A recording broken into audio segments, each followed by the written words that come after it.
Hello and welcome to what is it?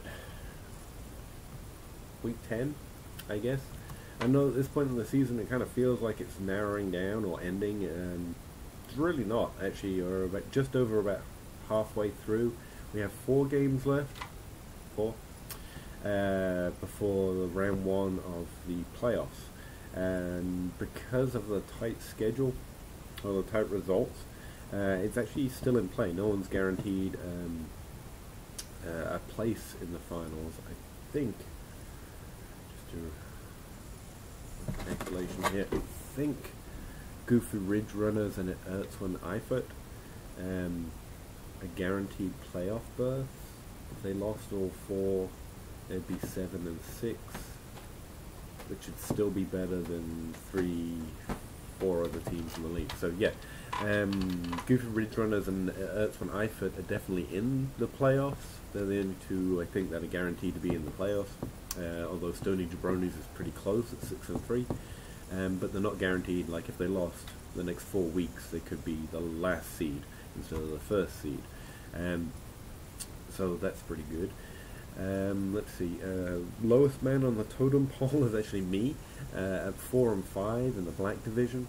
I should explain that the playoffs are decided for the whole league, so it's not division by division. It's not end in the top 3 and you get in. Like I'm 6th, which is under Saxby Cutler, who's in 3rd place in the blue division. So just ignore the divisions as far as the playoffs go. So yeah, we basically got 4 games until the playoffs. They're easy numbers to work out. Like Kentucky Aardvarks are just out of the playoffs at 3-6. And so Texas Pugs 3-6, but that means they're only 1 game behind me. If I lose one and they win one week, they're gonna overtake me and become the 6th seed. If they both did that, then it goes down to total points scored 4, and then there's some other qualifiers after that in case they were both equal. But again, we've got 4 weeks, so they have to win 1 more game than me in the next 4 weeks, and they get in. If they win 3 or if they win 3, then they can actually overtake the 5th seed, which would be Saxby Cutler, depending on what they do. So at this point it's so close, we're all depending on each other. You have to lose, I have to win. And again, if you just remember the number 4 and start adding and subtracting on the standings list, you can kind of see where you're at. So Texas Pugs definitely need to win 1 more than me at minimum over the next 4 weeks in order to get into the playoffs. I need to win 1 more than them, or at least lose and win as many as them. So 2 each, or whatever, or 3 and 1. Honey Badgers and Stony Jabronis, again, they need to win at least 1 more than me, basically, in order to remain in their seed, and then they have to be stay at least 2 ahead of me and 1 ahead of Texas Pugs and Kentucky Aardvarks and Saxby Cutler. Sorry, just Kentucky Aardvarks in order to remain in the playoffs. I would say Stony Jabronis and the Honey Badgers are pretty safely going to end in the playoffs, so the top 4 are almost set, but the only 2 that are guaranteed, again, to be in the playoffs are the top 2 in the blue division, the Goofy Ridge Runners and the Erzwin Eifert. So it's really close with only 4 games left to go before our playoffs. And remember that it's done division-wide, so you don't have to look at finishing at a certain place in your division. It's about your overall record based on all 10 teams. Right now, like I say, I'm the low man in the playoffs, but I am in the playoffs because I won last week because of a late week resurgent by Russell Wilson on Monday Night Football, which has made me have to change my view on what it's, whether it's a good or a bad thing to have to wait till Monday to find out if you win or not. But again, it's water thin because there's 1 game difference between me and 2 other fairly good teams. Let's see. Is there anything else I want to tell you about that one? No. Beyond that, not that you can figure that out, but it might be what you're interested in. I'd also say that Andy just posted a message saying that he's entered the league in the 24,000 VIP draft package for next year. That means basically that we all, according to Andy, have to make sure we don't start any player on a bye week until our playoffs. So for the next 4 games, everyone make sure that they don't start anyone on their bye week in their main lineup. And I think that means we're entered. We qualify for entry, and then I guess it's a prize draw. So, you know, I'm sure there's a lot of leagues in there, but definitely worth making sure that you don't start anyone by. I'll try and check rosters to remind anyone. And since I was just talking about the playoffs, Not Jerry's Cowboys does have a hard road to get into the playoffs, but if he wins the next 4, that'll put him at 4, 5, 7, 7 and 6, and it's more than possible for me as a low man on the totem pole to end up less than that. So even he still has a good path, or 1 or 2 paths to get into the playoffs over the next 4 weeks. So there shouldn't be a reason we're starting people on our bye weeks anyway. I'll also point out, just in case some people didn't know in our league, that since we're competing for JK Knives, I'll just assume we all know the JK Blade Knife Forum, since we all signed up there as well. Mike's GoFundMe campaign, trying to raise money to save his truck, which we've all tried to donate money to, is about a quarter of the way there. At $525 out of $2,000 needed. Now with the raffle that John's doing, that I happen to know about because we're using my PayPal account for it, along with the league actually, so I've got a lot of money in there that's not mine. I need to evacuate that at some point, but still, so we're probably about halfway there from what I know, and I'm assuming there's a few other raffles and sales going on. But I'm just going to put it at half to be more pessimistic, since that's what I think we need to be to make sure we get there. I'll put the link to the GoFundMe campaign in this video. Please follow it through, read it through. It's a really good cause. Mike's an honest to goodness good guy. Helped out a lot of people on the forum, and he's had some hard luck. It's really not his fault. He just needs a little help. So I appreciate it. If anyone who hasn't already, check that out. Wanted to make sure I got that in.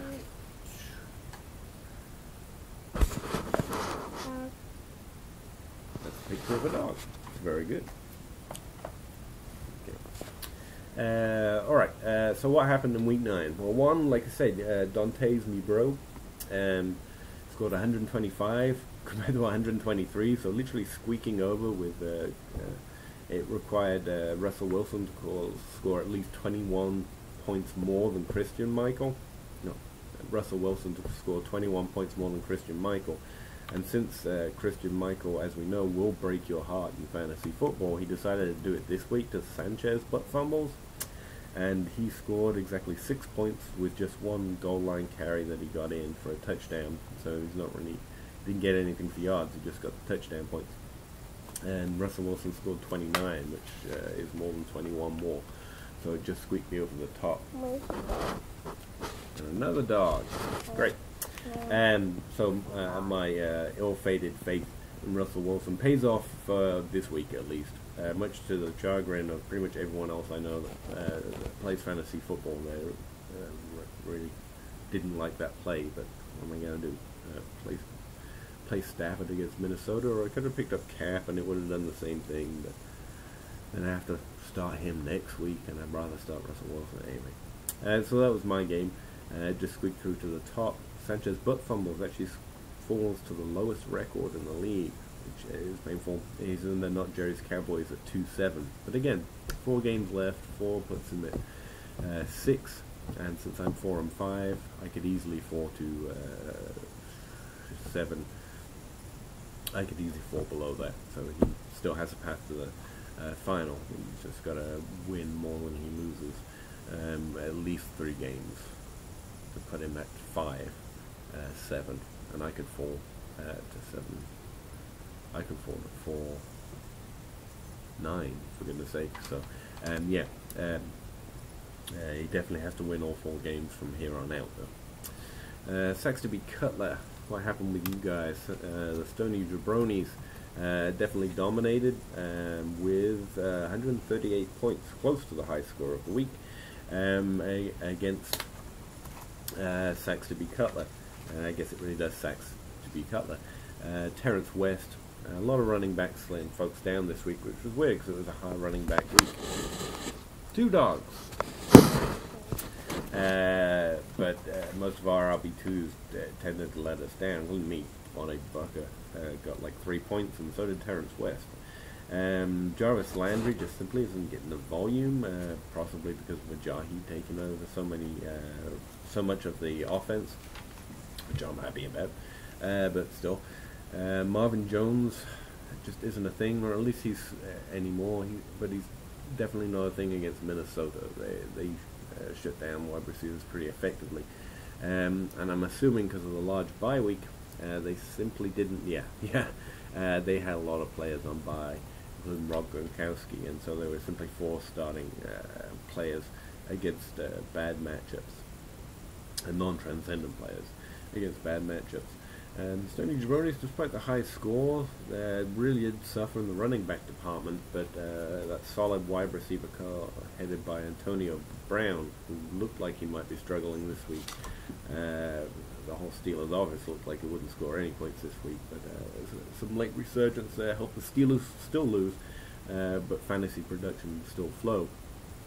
And so Stoney Jabronis again moved to 6-3, and Saxby Cutler still in the final, still in the playoffs, 4-5-4, but still comfortably in the running for the playoffs. Goofy Ridge Runners dominated the Kentucky Aardvarks, 129 points to 89, and I think Goofy Ridge Runners must be the most consistent high-scoring team in this league. They definitely seem to have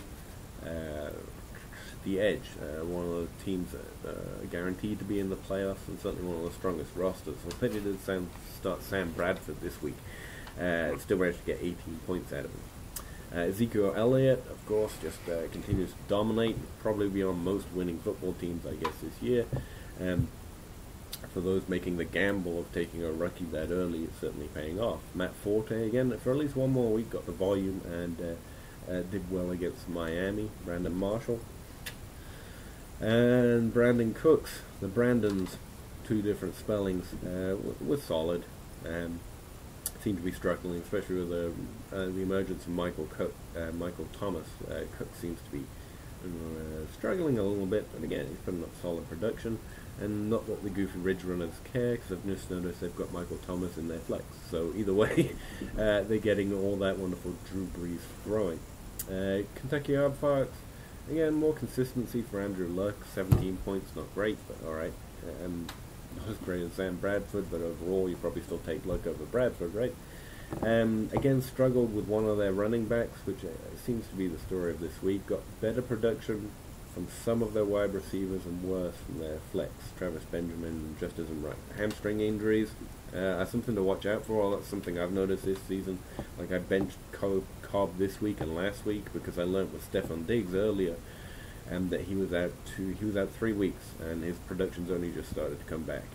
So hamstring injuries seem to linger for at least 2-3 weeks. Don't quote me on it, but if you've got another start, then I normally avoid those with hamstring injuries. Again, though, it looks like the Aardvarks were just hamstrung. Hey, hamstring, no? All right. Were hamstrung by the bye week. We had 6 teams on bye last week as well. I was going to mention that in this last week's video, but then I didn't do one. But the week before last, it was like Miami was the best team on bye, so no one really cared. We shouldn't, but this week a lot of good teams were on bye, and it really seems to have affected most of the teams that are losing have a large score of better players with better plays just on bye. Next, Texas Pugs and the Honey Badgers. The Honey Badgers scored the highest points total this week with 141, just 3 points over the Goofy Ridge Runners. But again, when you got Drew Brees, it doesn't really matter that Theo Riddick and Matt Asiata. He's just never going to get another 3-touchdown game. I know we keep waiting for it, and I think he was dropped this week on the waiver wire, so I just don't think it's going to happen. Anyway, but Drew Brees makes up for a lot of sins. Theo Riddick and Matt Asiata scoring below 10 points each did hurt them. Beyond Drew Brees, when you've got Julio Jones and Mike Evans, I don't really need to tell you about the rest of his team. Those three pretty much win him weeks, even without the rest of his players. Although he's made some good pickups with Devontae Adams And Gary Barnidge has been more consistent than he was this week. So, and that's with Doug Martin and LeSean McCoy. This could be another team, the Honey Badgers, that have a strong finish if those players come back from injury with their schedules. And LeSean McCoy seems to have shown that he's strong as well. If you have 3 strong running backs, and we have 2 teams this year that have 3 of the top 10 running backs, I mean, that's pretty convincing. And those are the Goofy Ridge Runners and Twin Eifert, 2 of the teams that are guaranteed to be in the playoffs. So having 3 strong running backs, 3 top 10 running backs, pretty much are locking you in this year. And the Honey Badgers may hope they have 3 again with those on their bench, perhaps coming back. And Dion Lewis also has him on his bench, who will likely take over the James White role at some point, maybe. If you got more dogs, honey? So, yeah, I'm just talking now, telling you things you know, sorry. On the other hand, the Texas Pugs looked like they should have 3 strong running backs, but as their score shows, with only 103 points, still good, respectable. And then you got Terrell Pryor, who's apparently now wide receiver 1, and he's able to put up consistent wide receiver production. Although Alan Hearns, 0 points. I didn't realize he did that badly. He was in the game. And Jacksonville actually bounced back a little bit this week, but Alan Hearns just posted a 0 for him. That hurts. But again, pretty much his entire bench was on bye, so that seems to be what's struck him down. Anyway, and again, Pugs look to have the strongest running backs with Le'Veon Bell and Gurley, but this is 1 week that Le'Veon Bell produces you okay, which great for most running backs with 12 points, terrible for Le'Veon Bell, and Todd Gurley's just hamstrung by Jeff Fisher. I mean, and Case Keenum. Can't trade him, can't get the value for him, I'd imagine. Try if you can. Our trade deadline is on the 23rd of this month, so you still got a few weeks, but I doubt you get value for him. Because you need someone good for Gurley, because he's one of the best backs in the league, but he just seems to be, his production seems to be strung by that terrible, terrible team. Wow, even good production from Delaney Walker could not save him this week, and not a lot of options because they were on bye. Alright, last, I want to listen to me telling you things you know, but what else am I going to do? I promised to do videos, and here I am. Last one, Ertzwan Eifert, who have rocketed themselves for the last 3 weeks through a series of good games and a little bit of luck to 7-2, including beating Jerry's Cowboys this week, 132 points to 118, so convincingly. Golden Tate, it seems, was definitely worth the wait, putting up 25 points. He's on bye this week, though, so there's another terrible bye week that some teams are going to face in week 10. But for last week, Ertzwan Eifert certainly benefited from Golden Tate, especially since Des Bryant really struggled this year, this game at least, back from injury. A lot of people expected him to come back. I certainly did, but he only put up 2 points. Jason Witten took all the fantasy production, I happen to know, because he's the reason it came down to such a close game in mine. If you're playing me, that's what I've learned this year. This year, if you're playing me, you can guarantee you're going to get all the luck. All of it. Jason Witten posted 27 points and Des Bryant posted 2. But that should revert. And Dak Prescott will grow up into a big boy soon and be able to use wide receivers. They promise us. Oh, Tony Romo will come back. Who knows?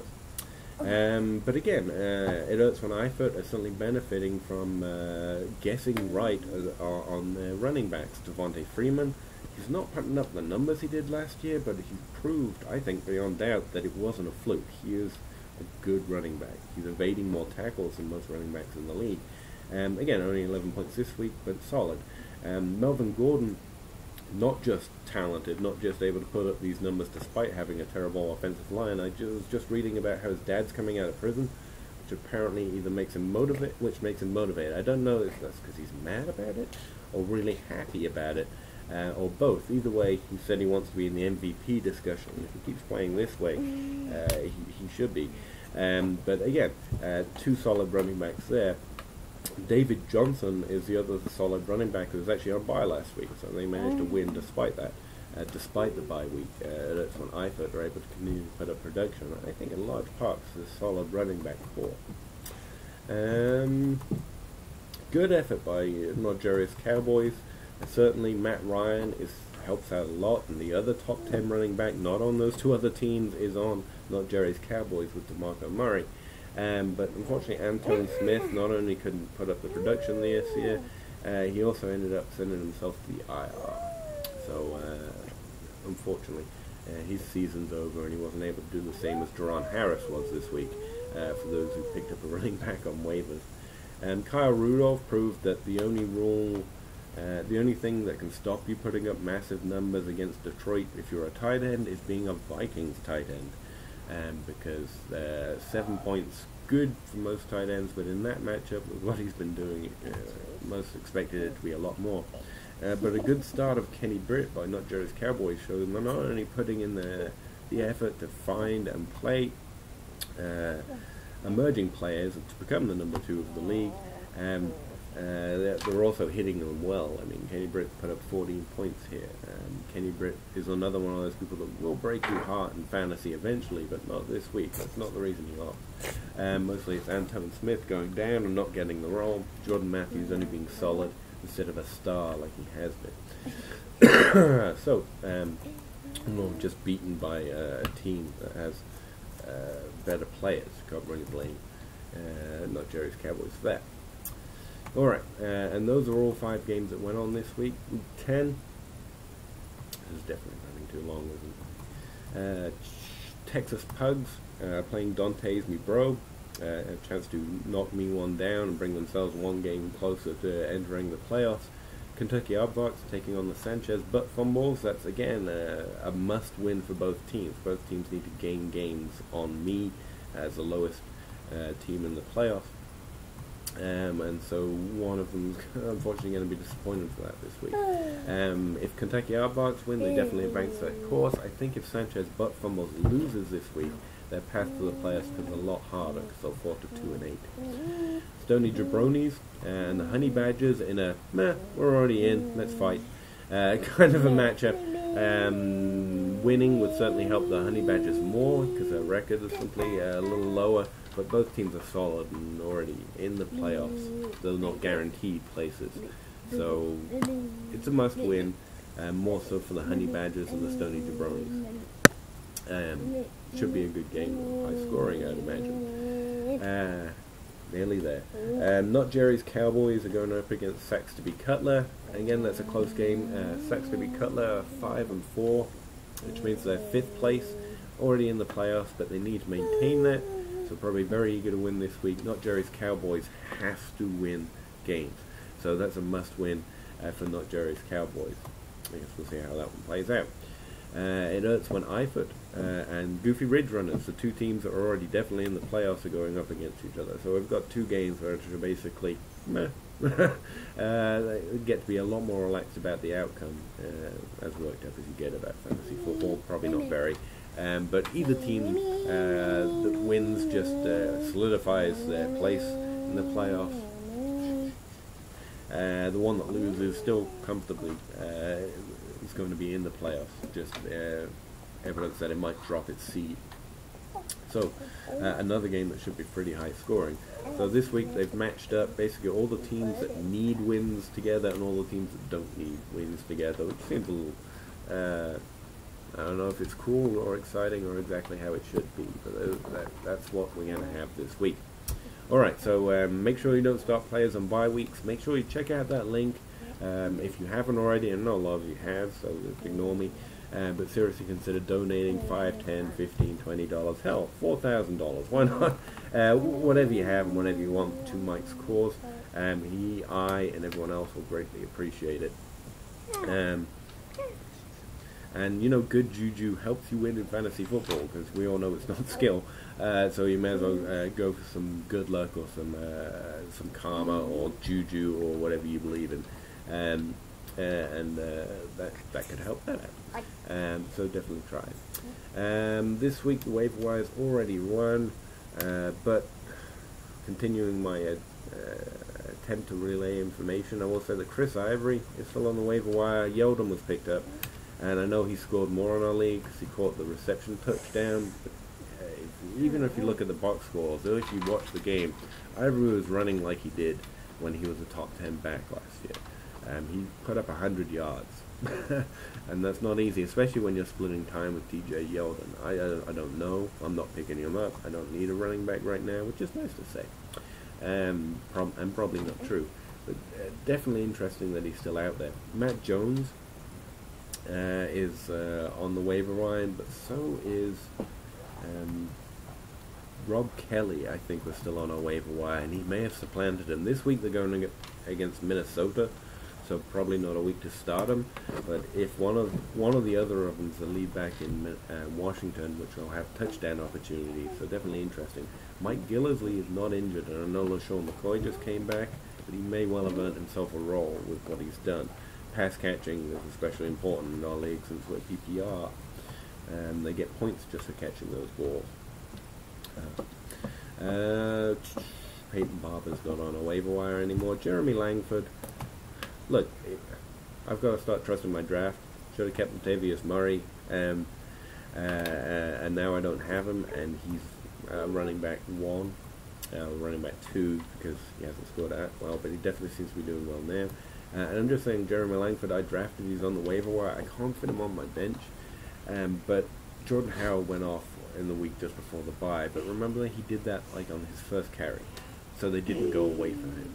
But that's not signs that they're going to keep going with him. If he doesn't score an 80-yard touchdown run on his first carry this week, and he instead plays like he did the 2 weeks before that, which was really badly, then they might start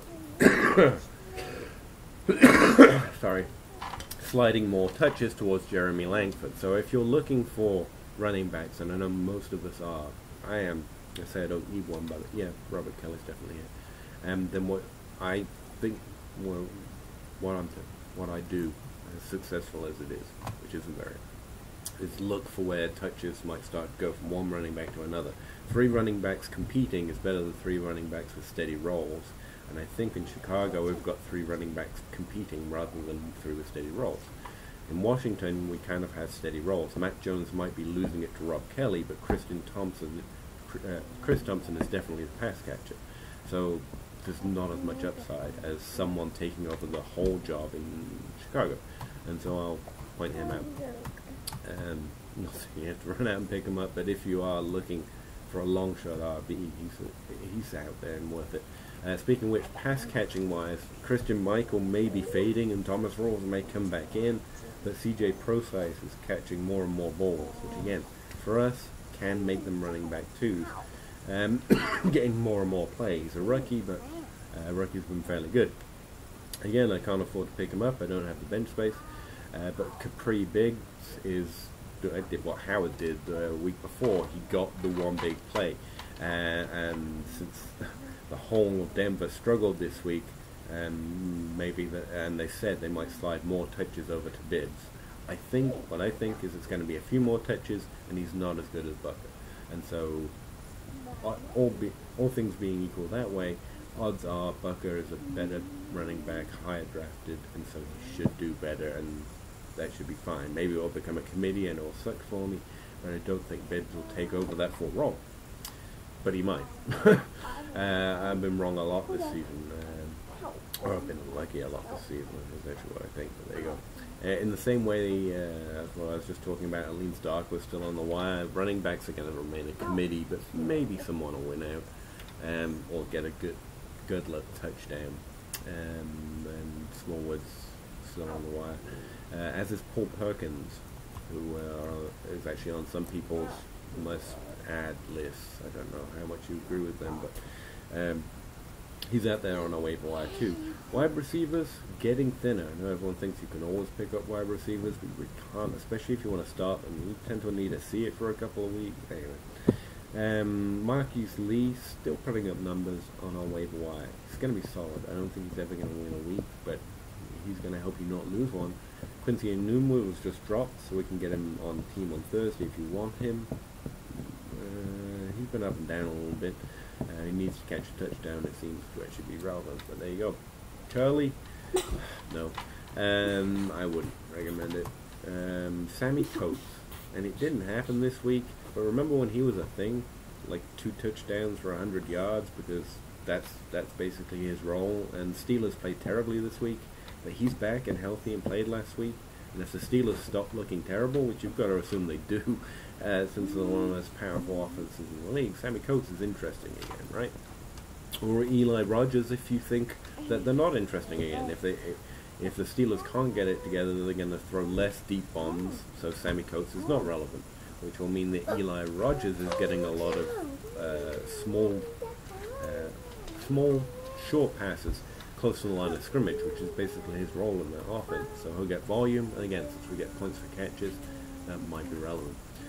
Dontrell Inman, more and more, he got 11 points for our league last week. He's on the Chargers. I like Tyrell Williams, and I thought his schedule coming up was great, so I tried to trade for him, full disclosure. But Inman seems to have the exact same role. He's getting the same volume, and it's just who catches them. And Travis Benjamin was out last week, and Tyrell Williams did good, but so did Inman, because Travis Benjamin was out, or hampered. I don't know. Used to play in the CFL, so probably not. But, the guy I had, I wish I could fit in, is J.J. Nelson. I don't know. It's like what I was saying with running backs. If there's people that are going to take over a role rather than share it, I'm interested in that more than not. And Michael Floyd has the yips, or he can't play anymore, or he's something. Maybe he's back after the bye week, maybe not. John Brown still seems to be struggling because some complication with sickle cell anemia.